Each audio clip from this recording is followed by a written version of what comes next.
saying this was all fine yesterday. Fine. These were prize winners, Chief. You should have seen them.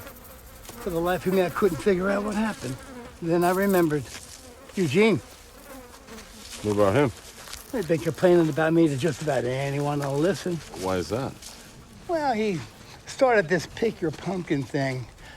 Acted like it was trademarked. I said, hire yourself a damn lawyer. See how far that gets you. You're telling me that nice old Eugene came out here after dark and doused your field with poison? Well, not Eugene himself. Taking one of his field hands. Uh-huh.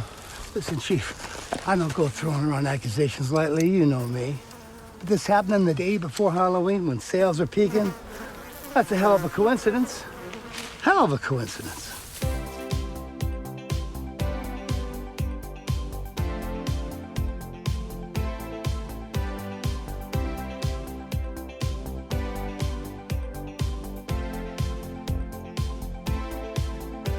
Stranger Things, the greatest show alive.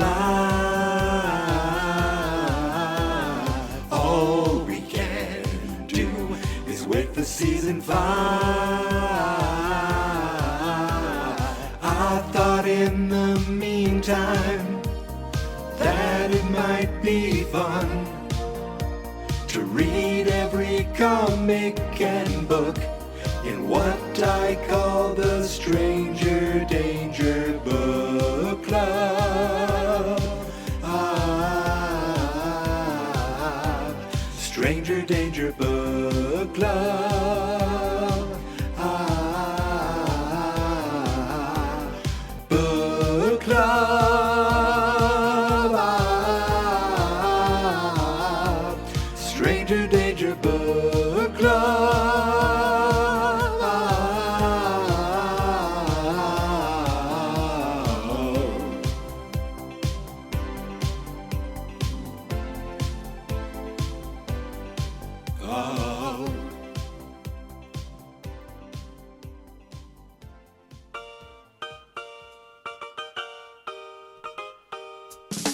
Oh, yeah. You didn't think I was going to let you leave 2024 without one more episode, right? Come on, everybody, let's sing along. Now, I don't know this part coming up here, right? You know, but something's being said, and I don't know what it is. I could look it up, but I chose not to. Maybe you know it, but everyone knows this part. Why can't we be friends? Why can't we be friends? Why can't we be friends? Why can't we be friends? Greetings, stranger friends, and welcome back to the final episode of Stranger Danger for 2024. A brand new episode of the Stranger Danger Book Club. I don't even know what that tune is. I just completely made that up as I was starting to sing it. I thought, I don't know what I'm doing here, Mike, but go with it. Maybe they won't notice, but then you're going to bring attention to it and everyone's going to notice what the hell is he singing about. I don't know, folks, but I am so happy to be here. It is Sunday, December 29th, as I am recording this. We only have a couple days left in 2024, and I know I wasn't a great podcaster this year. I didn't do a ton of episodes. I started the Stranger Things Forever, which I am getting back to. I am not giving up on it. I haven't stopped it. I'm doing it as long as I possibly can. Hopefully, get all the way through. But wouldn't it be great if I had to stop it because Stranger Things 5 was here, and I just, who wants to relive Stranger Things 4 as awesome as amazing as it was? And yes, everyone wants to relive it, but when it's in comparison to Stranger Things 5, obviously that's where we want to go and that's where our focus is. But I'm going to keep doing it as well as these book clubs because there are other comic books out there that I have yet to read, so I'm looking forward to finally getting to those as well. But really, we're just kind of bridging the gap and filling time until we get to Stranger Things 5. And I want to ask you, how many of you were expecting a trailer on Christmas Day? Because I'm going to be honest with you, I was. I brought it up a few times, so I thought it would be the perfect time to deliver something, a trailer, a teaser, a date announcement, because a lot of families on Christmas Day would be having Netflix on with football games on. Now, it's just, there's plenty of families out there who don't have Netflix. I can't imagine there's many Stranger Things fans out there that don't have Netflix. But there's plenty of families that, A, don't have the TV on during Christmas, B, don't celebrate Christmas, and C, don't care about football. So they're not going to be, having the game on for a variety of reasons. But if you remember, all the way back to Stranger Things 2, which, of course, relates to today's episode, we got the big reveal. The first trailer that I remember seeing was Super Bowl Sunday. And that, of course, is a big football game, but it's also a huge commercial day. And that's on, primetime television. But I know that, they said 20-something million tuned into each of these games. So it had a huge audience. And I really thought it would have been the perfect time to give us something, to give us an announcement. So that was my first kind of like, the first I heard about it was myself. I'm going to be honest with you. I don't remember ever hearing it anywhere. I just thought, oh, this would be a great time and a great place to do it. And then I saw a few other tweets, or whatever you call it now, posts that were mentioning, hey, the rumor is, or I think I might have saw it on Facebook as well, the rumor is there might be a trailer on Christmas Day. So that didn't necessarily make me think, oh, it's definitely happening. But it did kind of give me some hope, because it was showing me that I'm not the only one who had this idea. So maybe it's not so crazy, just a crazy idea. Maybe it's something that like really people are hearing about. Now, the first game started at 1:00, and I had to go pick up some family for 1:00. I was showing up at 1:00 to bring them back to my house. And I was like, do I bring my phone and be really, dangerous and kind of rest it where I can kind of see it while driving? Probably not a good idea. Maybe just because I wanted to see it live. But then I knew if there was something that it would immediately be on the, the social medias and the YouTubes and all the fun stuff. Now, again, this is all, this whole story I'm telling you is, with of course, the caveat being that we all know there was nothing. But I thought, okay, no, there's, maybe it'll be the first commercial break of the first game, because that's always when the big Super Bowl commercials are happening. And of course, there was nothing.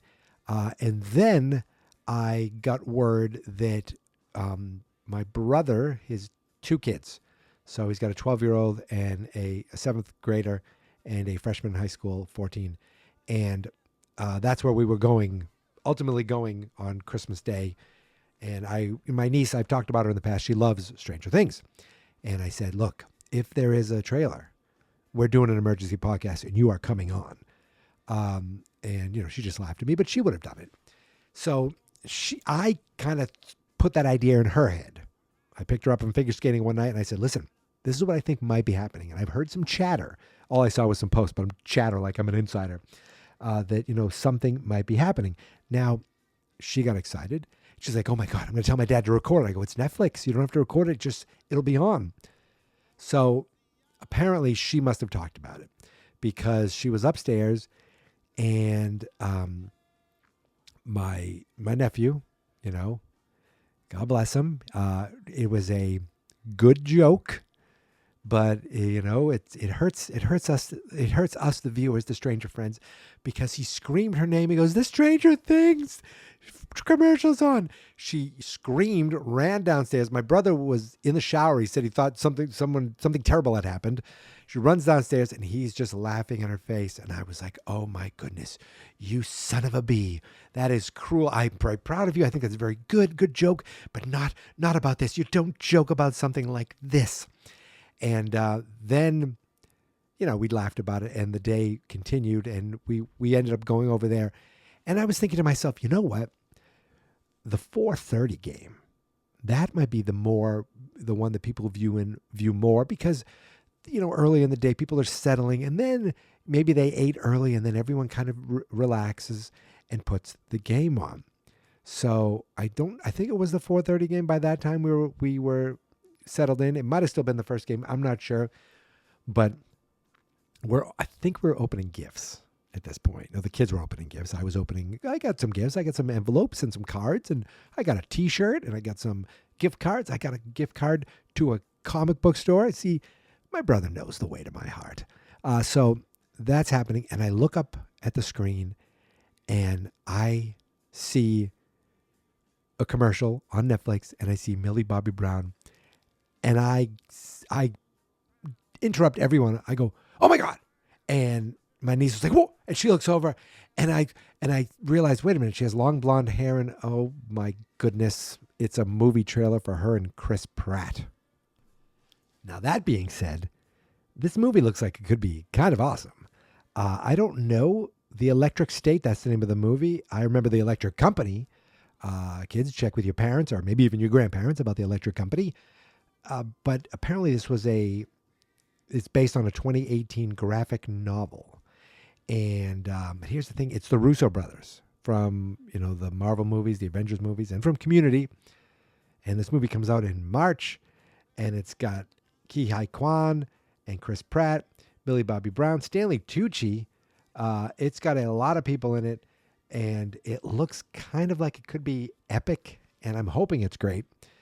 My God, if Wikipedia or Google's right, it says the budget of this movie is $320 million. How does Netflix make money back on that? You already have a subscription. I guess they just make so much money that they can pump it into these big movies and hope that people watch them. And by watching these movies, that allows them to say, okay, let's keep pumping money into the movies, even though so many people, I guess they don't want people to unsubscribe. Keep it for 1 more month because I want to watch the Electric State, or how many people will sign up to watch the Electric State. I don't know, but I'm definitely going to check that movie out. But oh my goodness, wrong time to be putting a trailer up for something with Millie Bobby Brown in it, for something with MBB in it, because there's only one Netflix thing that I truly care that she stars in, that I truly wanted to see a trailer for, and this was not it. So we didn't get a trailer. Christmas came and went, and it was a good day, and I hope everyone had a nice Christmas, but it would have been better if we had a trailer. But even though we don't have a trailer, we do know that Stranger Things 5 has wrapped. Now, obviously, there's still post-production to be done, I assume. I would assume, though, that they've been doing post-production all along to what's already been shot. So I'm hoping it's not like, okay, we have all the footage, now let's go construct all the episodes. I hope that's not the case.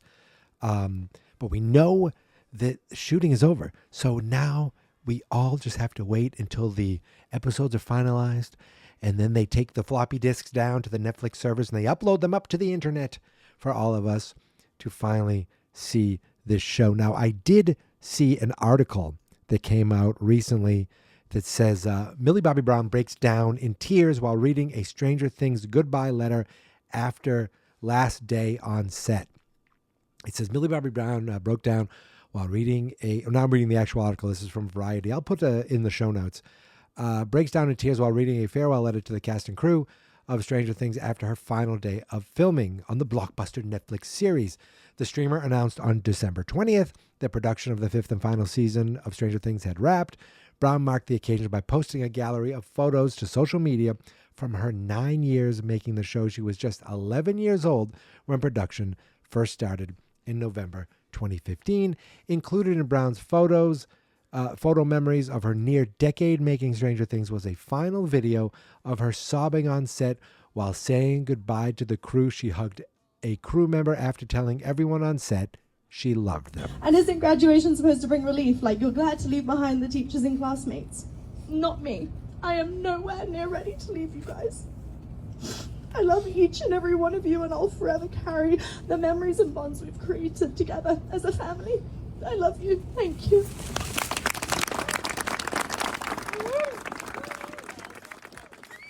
So that little audio that I just played was part of her social media post. I saw it on Instagram. That was the whole, I didn't see the whole video of the whole letter, but that was the part that she posted. I'll put a link to that in the show notes too, but let's be honest, you all follow her already, right? So you probably have all seen it. I'm probably the last person to see it, but it's still good. I'm still going to link to it in the show notes and probably embed it on the Stranger Danger podcast post that I do for this episode. And speaking of this episode, we are talking, really what we're here for is to be talking about the final chapter in the Tales of Hawkins stories. These are 4 stories, 4 standalone stories. They're not like part of a larger graphic novel type story. They're just 4 standalone Tales of Hawkins, literally little stories that kind of, can be just part of the expanded universe of Hawkins and Stranger Things. And I liked these 4 stories. This one was a quick read. It was a fun read. It was a good read. And I'm happy to be talking about it to you as the final episode of Stranger Danger for 2024.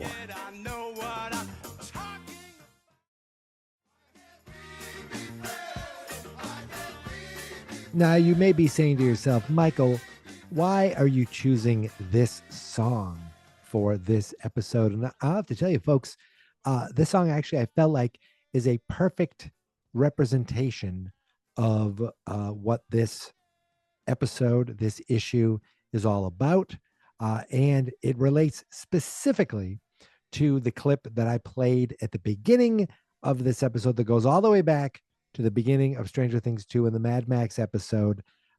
It is about 2 friends who then became 2 bitter enemies, and where that leads them as far as in their lives and in the world of Stranger Things. Now, this issue of comic is called Tales from Hawkins Chapter 4. It is written by Jody Houser with art by Nil Vendrell, colors by Dan Jackson, and letters by Nate Picos. I say that every time. Picos or Picos, I don't know exactly. And the cover art of this issue, the cover art, the art that you see on the show notes, is by Mark Aspinwall. This, of course, is a Dark Horse Comics comic. And if I read correctly, it was originally published September 2023. So it's been over a year since a lot of you probably have read this comic, but I read it today, and I'm talking about it today. So I'm going to read the little paragraph that we see at the beginning on the first page before we actually get to the story, just to give you a summary of what we're about to see. It says it's a special time of year in Hawkins, Indiana, but especially for Merrill and Eugene, the owners of the 2 biggest pumpkin patches in town. After suspected sabotage, a confrontation between these rivals soon becomes a terrifying fight for their lives. Will they work together again or die bickering? Now, the cover page shows these 2 farmers kind of looks like they're stuffed and turned into scarecrows. It looks like they're probably dead, and they're standing by pumpkins that say, pick your own pumpkins. Now, we know in Stranger Things 2, there was talk of Eugene and talk of Merrill, and we met Merrill. And that's where Hopper went over to Merrill's house, or went to his pumpkin patch. And that's where he talked about Eugene possibly poisoning the pumpkins, possibly poisoning pumpkins. That's preposterous. And of course, we know that it's the rot of the upside down making its way through the mind flayer, making its way through Hawkins, underneath Hawkins. And of course, Will is the key to figuring all that out. But at this point, all these 2 guys, or at least in Stranger Things, in the episode that we saw, or that we all remember in the clip I played at the beginning, all we know is that Hopper was brought there because the guy Merrill suspects sabotage. And not sabotage, but sabotage. Same thing. It's a very funny old reference that nobody gets. I don't say sabotage. I say sabotage. Um, but Hopper was brought in because this guy suspects old nice Eugene of poisoning the pumpkins, all because he thinks he's mad at Merrill because Merrill quote unquote stole his idea of picking your own pumpkins. So let's not waste any more time talking about what we do know from the show, and let's jump right into this issue. It says, many assume that in a small town, everyone knows everyone. It's usually more accurate to say everyone knows of everyone. And we just see the streets of Hawkins. But when it comes to those in the same business as you, they're quite often either your best friend or your mortal enemy. And it shows two guys smiling for a photo, shaking hands in front of a pumpkin patch. Over the years, Merrill Wright and Eugene McCorkle had been both owners of the two biggest pumpkin patches in Hawkins, the powerhouses of the Hawkins fall season. So they're the pumpkin patch powerhouses. That is precisely how they're being portrayed. I'm sorry, I love alliteration.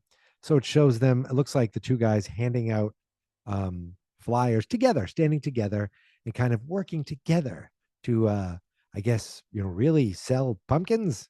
Now, look, I live in Massachusetts, New England. We have a big fall season. It's a big deal. Autumn, corn stalks, pumpkin patches, corn mazes, apple cider, carving pumpkins, buying pumpkins. So I get it, but I mean, I just go down. I have an apple orchard that has like a market, really like 5 minutes from my house. I don't know where they get their pumpkins. They're just outside the store. I look at them. I go, I buy 3, and I bring them home. And I have to tell you, actually, I did it at a different farm stand this year. Not a patch. I didn't go to pumpkin patch. I just went to a farm stand. The pumpkins are still on my deck. They're frozen solid, probably. They might have thawed out in the last few days because it's been warmer. My wife says, you got to throw those in the woods. I guess we throw them in the woods and I don't know, they rot. I have no idea.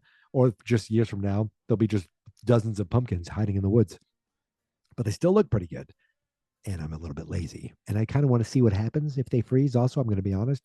But I don't think I've ever been to I guess I've been to pumpkin patches. I guess. I don't know. But apparently, Merrill and Eugene are the big pumpkin powwows of Hawkins. And, they are united in delivering great customer service and wonderful, wonderful pumpkins. It says they supported each other, celebrated together. It shows the families sitting around the table. Looks like they're eating Thanksgiving together. I mean, there's turkey. So, I mean, how many times do you have a big turkey dinner unless it's Thanksgiving? And of course, a big time for pumpkin pie. It says there was even hope that perhaps the two families might someday be one.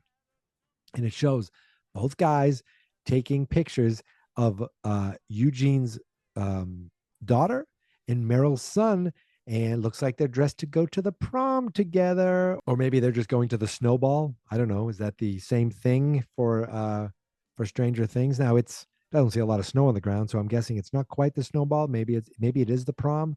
But after it says, there's hope that perhaps two families might someday be one, it says, unfortunately, such closeness was not to last. It started out as far too many broken friendships do, with a harmless prank. So it shows the Merrill's farm, and it looks like, I'm guessing that they made scarecrows out of the family. I guess that's the first prank. I don't quite know, but okay.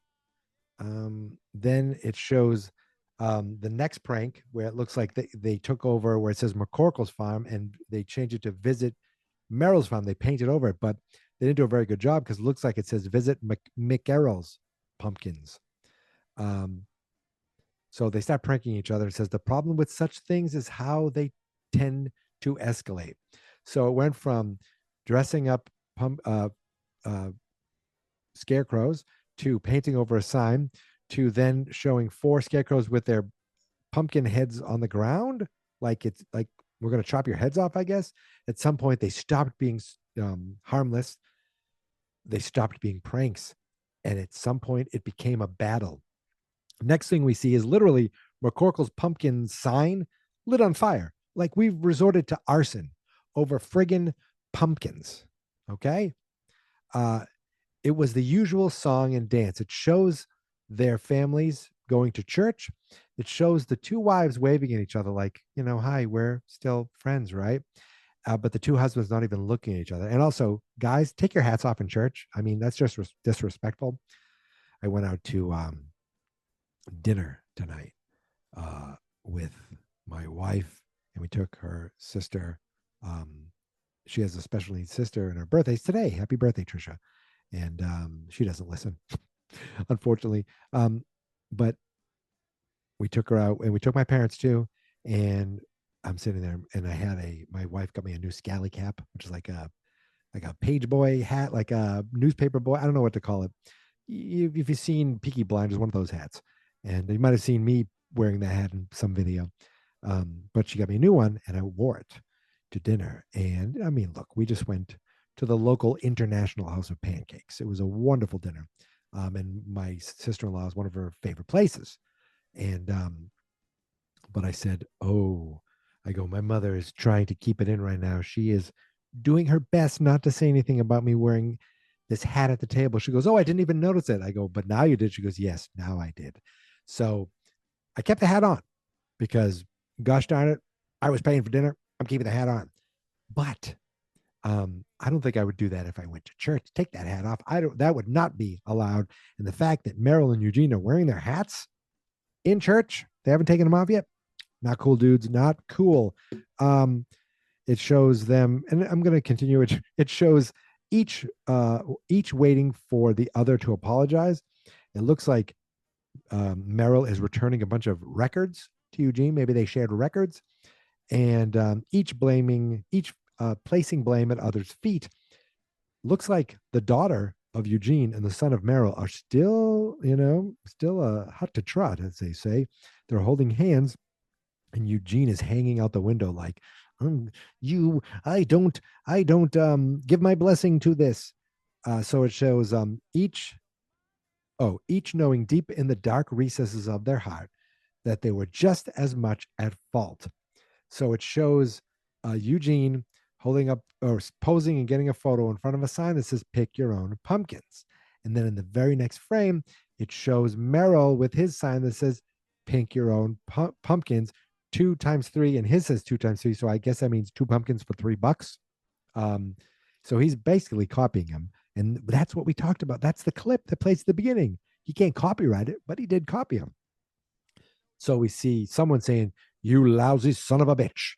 And we go to the next page, and it is, I guess it's Eugene saying that.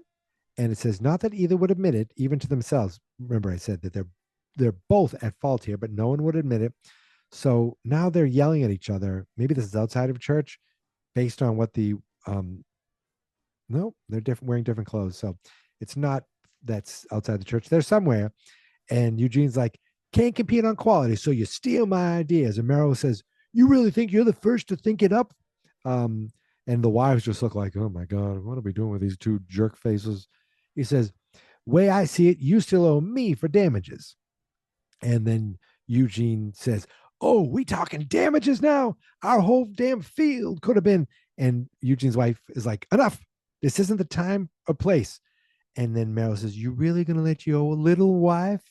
And then Meryl's wife said, Meryl, your customers are watching. And they just walk away from each other. And it says the anger between the two had festered like a wound year after year. That was far from the only thing festering in Hawkins. October 30th, 1984. Shows Meryl going out in his robe, holding a cup of joe, still has that hat on, will not take that hat off. And he says, can almost taste that victory. Goes to pick up the newspaper. He says, you think last year's prize winner was big, 314 pound, and is nothing. What in Sam Hill? He looks out on his field and he drops his coffee cup like he's in The Usual Suspects, and he looks out and he sees his entire pumpkin patch rotted. And the little word bubble says, and so the battle became a war.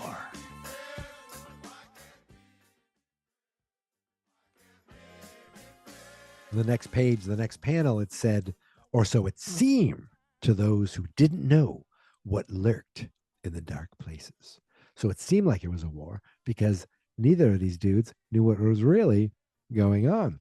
And then we see a panel that literally is taken from the clip in the episode.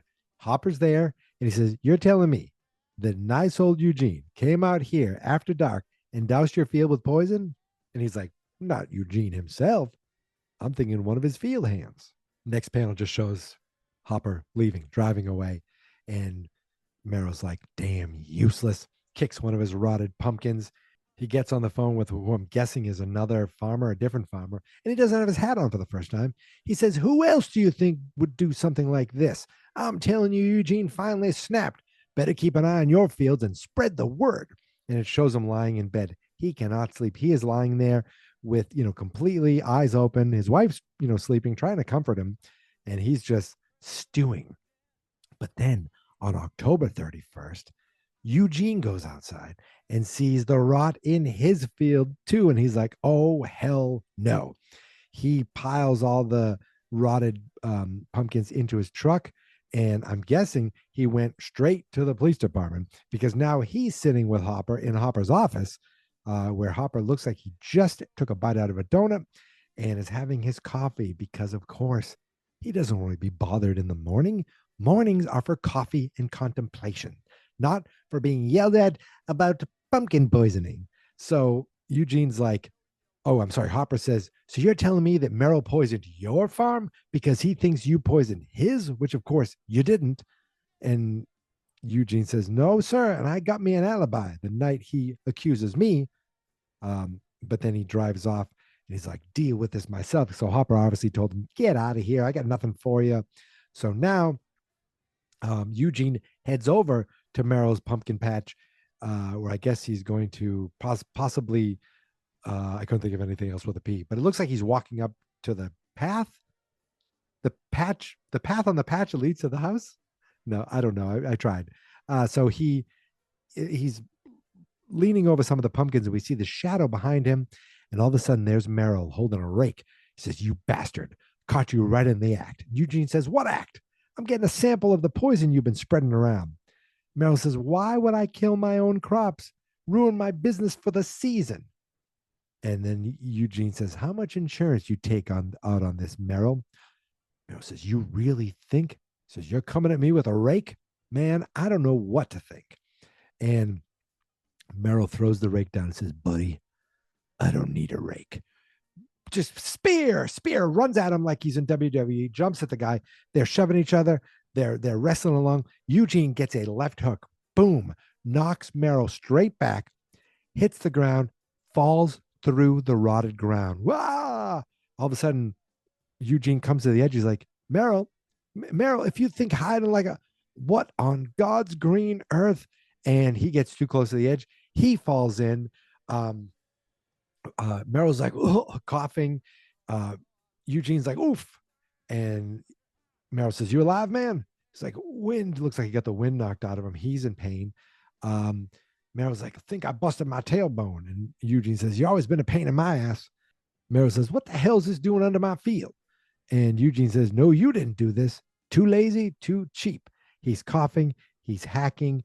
And Merrill's like, Eugene, you okay there? And he says, the air down here, it's gone bad.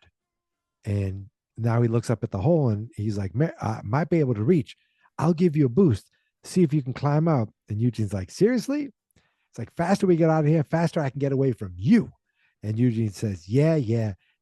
Guess I can't exactly lift your ass up there. So he stands on Merrill's shoulders and he tries to reach. All of a sudden, Merrill hears scream. And in the darkness, he's like, what the hell? Maybe I just imagined. Then he hears it again. He freaks out. He says, shit. And all of a sudden he moves too much. Eugene's hanging there now, can't hold the grip. He falls on top of Merrill. They land. He's like, what are you trying to do? He's like, shh. listen, okay? You can hear this scream in the background. Well, they can hear it. You can't hear it. Well, you could hear me doing it. And Meryl's like, I never heard anything like that. And Eugene's like, some kind of animal, sick rabbit, maybe. So they're hunched down and they're trying to be quiet and they're looking into the darkness. You remember these tunnels and you know what's down there. So Meryl's like, I don't really want to find out what's living down here. Eugene says, we need another way out. Okay. Ground up here won't hold us. Which way we headed? So Meryl says, let's get towards the woods. Okay. The ground should be sturdier there by the roots. Eugene's like, makes sense, I guess. Then all of a sudden, the screen gets really loud. Meryl says, run. So the next page has different panels of just them running. It says, if you ask the two men why they fled in that moment, they wouldn't have had a clear answer. An unnamed fear, a smell of danger, like an oncoming storm in the wind. Perhaps it was an instinct as old as humanity itself that drove them forward, echoes from before man was strong enough to stand against the teeth in the darkness. The knowledge that if you were too slow, too uncertain, you would be little more than meat.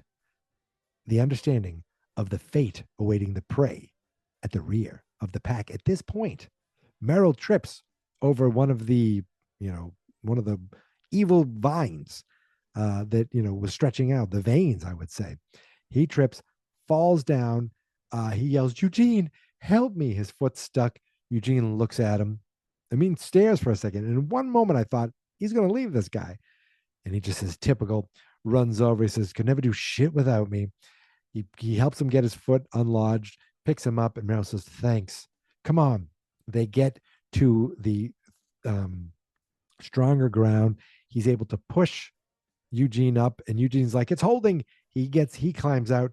He pulls Meryl out, and he says, Meryl says, I'll say something to Hopper and to make sure that he doesn't come after you. So now he knows that Eugene didn't do this, and he's going to make it right.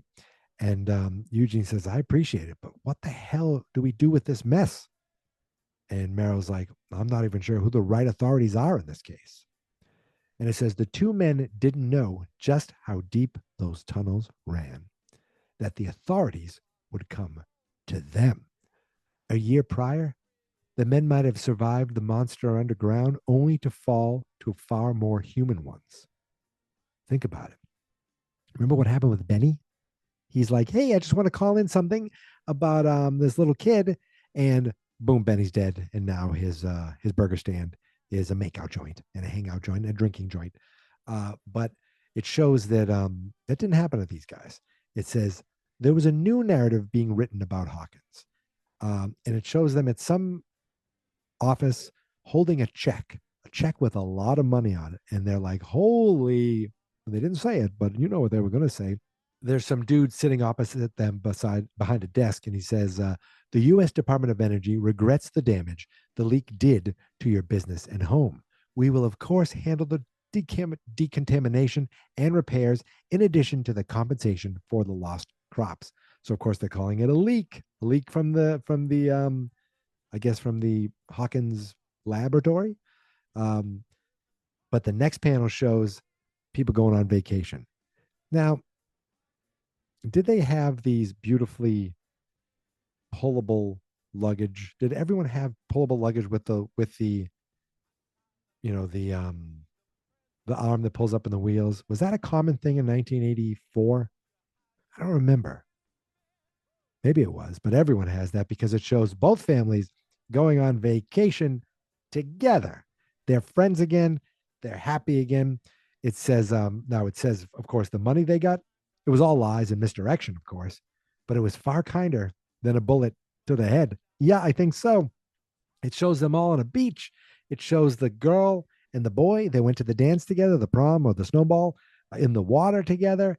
And then on the very next panel, it's now November 22nd. They're at Thanksgiving together because, yes, in 1984, November 22nd was Thanksgiving. And it shows the whole family together. And the kid, whoever the son is, his name is Son, according to this, says, can we wanted to say something if it's okay? And Meryl says, go ahead, son. He says, we're just really happy that the two of you have patched things up and that we all get to celebrate together like this again. And then the daughter says, and it better stay that way, at least until after the wedding. And she holds a ring up and it shows Meryl's Meryl and his wife smiling, Eugene and his wife smiling. The moms go over and they're hugging the kids. We've been waiting for this day. We'll plan everything. So happy for you too. Now, dude, you didn't go ask Eugene for his hand in marriage first. That is the tradition, especially when you're younger. You ask. I feel like once you're older, or maybe it's your second marriage, maybe you don't ask. I don't know. I'm still on my first. I plan on being on my first and only. Um, but I'll tell you a story. I didn't actually ask for the hand in marriage. I got the ring. Okay, this was before my senior year of college. I got the ring, and it was like burning. I had it in a drawer. I was like, I just want to give this to her. I wanted her to have the ring to wear it the senior year of college, so she had it. Like I worked all summer for it, and I wanted to ask her parents, obviously her father, um, but they were away, and this was kind of before cell phones were really a thing. Like I don't think any of us had a cell phone. My mother might have had one that you could do, use for emergencies. That like you'd pull the antenna up and unfold it, and you had to like make sure you're outside and dial all these numbers. Um, so I left a note on the counter, um, telling them what I was going to do. I think they were going to be home that night. And then I proposed. I remember coming home from work and she had a headache that was killing her. I was like, I want to take you to the beach. I want to something really cool I want to do. And she was not up for it. Of course, then I went through the whole thing and proposed on the beach. I had this terrible bottle of champagne that I got from some work thing. Um, that we were legally allowed to drink at this point. Yes, we were both over 21, right? We had to have been. And I brought it on the beach, which probably wasn't legal bringing it on the beach. And we don't really drink all that much. I mean, she doesn't drink at all, and I barely drink. And I don't think and either of us were like enjoyed this, but we took a drink, because that's kind of the thing. I proposed on the beach, and we kept the bottle for a long time. We wrote on it on like a gold pen. And I wonder if we probably still have it someplace. Long story short, she said yes, and the parents were okay with the fact that I didn't ask. But my point is that instead of asking, tell everyone at the Thanksgiving dinner, you better hope it goes well. And it seemed like it went well. And in the very next panel, it shows that Meryl and Eugene are hanging out. They're friends again. They're watching football. It says the two men would never know just how lucky they were. All they knew was that something between them had been broken. And deep in that strange, smothering darkness that they refused to speak about, it had been repaired. Sometimes there really are happy endings, even in Hawkins. It shows them look at each other and clink their beer bottles together. And that is the end of Tales from Hawkins #4. So really all they did was take that one scene from Stranger Things 2, where Merrill talked about his pumpkins possibly being poisoned by Eugene, and the idea that he stole my idea for pick your own pumpkins, or he claims I stole his idea for pick your own pumpkins. That one scene, that whole thing, I played the whole thing. I don't think we see them any much else after that. Maybe when they're burning the fields or when they come back to the fields. But really, that one little moment is the setup for this entire issue, this entire story. A whole story was constructed just from that. We meet Eugene. We see that they were friends. We see that they became enemies. We see that their kids were dating. We see that they go through something traumatic in the world of Stranger Things. We don't see any monsters. We hear them. We see the tunnels. We get some of the upside down, that bad air. They survive it, and it brings them closer. And we now see that they're not just friends, they're family, and they're going to be family forever. And I loved that just that one little moment turned into all of this. And of course, it's only 20 something issues of one comic. It was a fun story to read, but it was just I get a kick out of the fact that we get all that just from that one little scene. But listen, my stranger friends, that's it. We are done. The final Stranger Danger of 2024. Think about it. It has been 40 years since Thanksgiving 1984. And you know what? This probably would have been a good one to come out on Thanksgiving because that's when the story ended. Oh, geez, it would have been the 40th anniversary of the day that Merrill and Eugene's kids got engaged. But either way, I'm glad that I was still able to come out and give you a one final episode of the year. And there's a reason I was busy doing other things. If you go to fansnotexperts.com, you'll see that I had a 25-day podcast that I put out in December, one every day from December 1st to December 25th, where I talked about Christmas sitcom episodes. It was a hell of a lot of fun. I had some special guests, a lot of my friends. My cousin was on there. And we talked about shows from the 50s and the 60s and the 70s and the 80s, the 90s, and, and beyond. And I do it every 25 days of Christmas. I do it every year. So I'll be doing that again, of course, next December. But that's what took up the majority of my time. Plus, I was working on some other shows. I do a show for the new Skeleton Crew, Disney Plus show. So if you don't watch Skeleton Crew on Disney Plus, it is a lot of fun.